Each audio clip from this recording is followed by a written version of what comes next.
आज का टॉपिक है rational numbers between two given rational numbers. हमने पार्ट 1 को डिस्कस किया था, जिसमें हमने आपको ये बताया था कि किन्हीं दो गिवन रैशनल नंबर्स के बीच में इन्फिनिट रैशनल नंबर्स होते हैं और उनको निकालने के दो मेथड होते हैं। एक होता है एवरेज मेथड और एक होता है एलसीएम मेथड। तो पार्ट 1 में हमने एवरेज मेथड को डिटेल में डिस्कस किया था। इस वीडियो में हम पार्ट 2 डिस्कस करेंगे, यानी कि एलसीएम मेथड।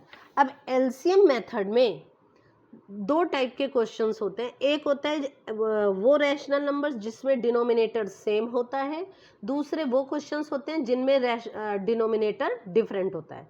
तो जो पहला स्टेप होता है जिसमें डिनोमिनेटर डिफरेंट होता है, तो हमें सबसे पहला स्टेप होता है डिनोमिनेटर को सेम करना। तो हम सबसे पहले वो डिस्कस करते हैं जिसमें डिनोमिनेटर ऑलरेडी सेम होता है। तो एक एग्जांपल ले लेते हैं, find 6 rational numbers between 1/3 and 2/3। ये हमारा एग्जांपल है। तो इन दोनों में अगर आप ध्यान दोगे तो डिनोमिनेटर सेम है। तो इसे कैसे सॉल्व करेंगे? हमें कितने रैशनल नंबर्स निकालने हैं? 6। मैंने आपको पहले ही बता दिया कि इन्फिनिट रैशनल नंबर्स होते हैं। तो 6 में बस +1 कर दो, 7 हो गया। तो आपको मिनिमम कम से कम 7 से दोनों न्यूमरेटर और डिनोमिनेटर को दोनों नंबर्स में मल्टीप्लाई करना है। तो पहला स्टेप यही होता है। तो 1/3 को 7 से मल्टीप्लाई किया तो ये आ गया 7/21 में कन्वर्ट हो गया। इसी तरह से 2/3 को 7 और 7 से मल्टीप्लाई किया तो ये 14/21 आ गया। तो अब ये आपका सॉल्व हो गया क्योंकि आपने इसको कन्वर्ट कर लिया। 7 क्यों लेना होता है? क्योंकि तभी एग्जैक्ट 6 मिलेगा। अगर आपने 6 से मल्टीप्लाई करते तो आपको बीच के सिर्फ 5 रैशनल नंबर्स मिलेंगे।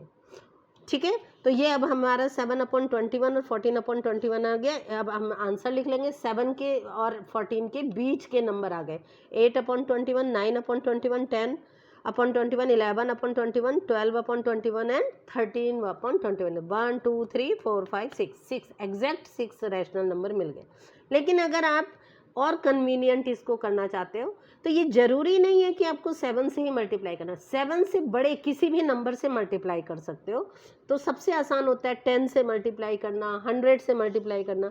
तो यहाँ पे वही क्वेश्चन का हमने एक दूसरे डिफरेंट मेथड से करके दिखाया आपको। मतलब मेथड सेम है, सिर्फ 10 से मल्टीप्लाई कर दिया। 7 की बजाय 10 से कर दो, कोई फर्क नहीं पड़ता। तो 1/3 को 10 से मल्टीप्लाई किया, ये हो गया 10/3। 2/3 को 10 से मल्टीप्लाई किया तो 20/3। यानी कि अब 10/30 से लेके 20/30 को आप आंसर में लिख सकते हो। तो 11/30, 12/30, 13/30, 14, 15, अब 1 2 3 4 5 और ये हमने 19/30 लिख दिया। And dash dash dash up to 19/30। 19/30 10 11 से लेके 19 तक के कोई सा भी नंबर आप ले सकते हो। तो इसमें से छांट के आप कोई सा भी 6 लिख सकते हो पिक करके। ठीक है, अब अगर आप मान लो इसको 100 से मल्टीप्लाई करते तो ये आप कर सकते थे, क्योंकि इन्फिनिट रैशनल नंबर है, कोई सा भी लिख सकते हो। तो इसका कोई फिक्स आंसर नहीं होता, ये आपको ध्यान रखना है। ठीक है, अब आते हैं हम नेक्स्ट वाले में, डिनोमिनेटर डिफरेंट हो तो कैसे सॉल्व करते हैं। तो पहला स्टेप उसमें होता है कि डिनोमिनेटर को आप सेम करो, यानी इस तरह के क्वेश्चन में कन्वर्ट कर दो। तो डिनोमिनेटर मान लो वही क्वेश्चन है, find 6 rational numbers between 2/3 and 3/5।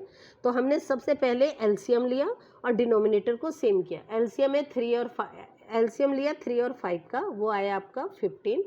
अब इसको हमने सॉल्व कर दिया। तो 50 आपका डिनोमिनेटर क्या आना चाहिए? 15। अगर आपका 2/3 नंबर है और डिनोमिनेटर चाहिए आपको 15, तो 3 को अगर 5 से मल्टीप्लाई करोगे तो 15 होगा। तो हमने दोनों को पता लगा लिया किससे मल्टीप्लाई करना है, 5 से, और ये कर लिया तो ये आया 10/15। इसी तरह से 3/5 जो नंबर था उसमें भी डिनोमिनेटर 15 होना चाहिए। 5 3 जा 15, इसका मतलब इसको हमें 3 से मल्टीप्लाई करना है।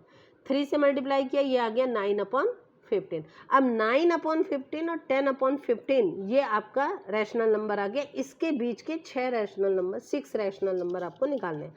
तो बस आप क्या करिए, अब मैंने आपको पीछे बता दिया, या तो आप 7 से मल्टीप्लाई कर लिए या फिर आप सिंपलेस्ट 10 से मल्टीप्लाई का मतलब होता है बस 0 ही बढ़ाना है आपको। तो ये 9/15 को 10 से हमने मल्टीप्लाई कर दिया, ये हो गया 90/150 और ये वाला नंबर भी हो गया 100/150।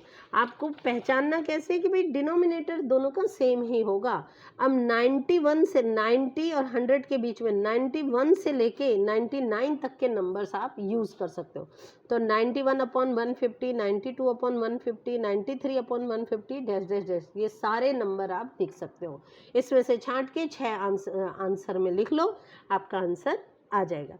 अब एक चीज़ इसमें ध्यान देना है कि जो नंबर आपका, जैसे ये 92/150 है, तो इसको आप ऐसे भी लिख सकते हो और सिंपलेस्ट फॉर्म में कन्वर्ट करके भी लिख सकते हो। जैसे ये हो जाएगा 2 4 जा 8, 2 6 जा 12, और यहाँ पे आ जाएगा आपका 2 7 जा 14, 2 5 जा 46/75। अब ये और आगे कैंसिल नहीं होगा, तो फिर ये आंसर हो गया। ठीक है।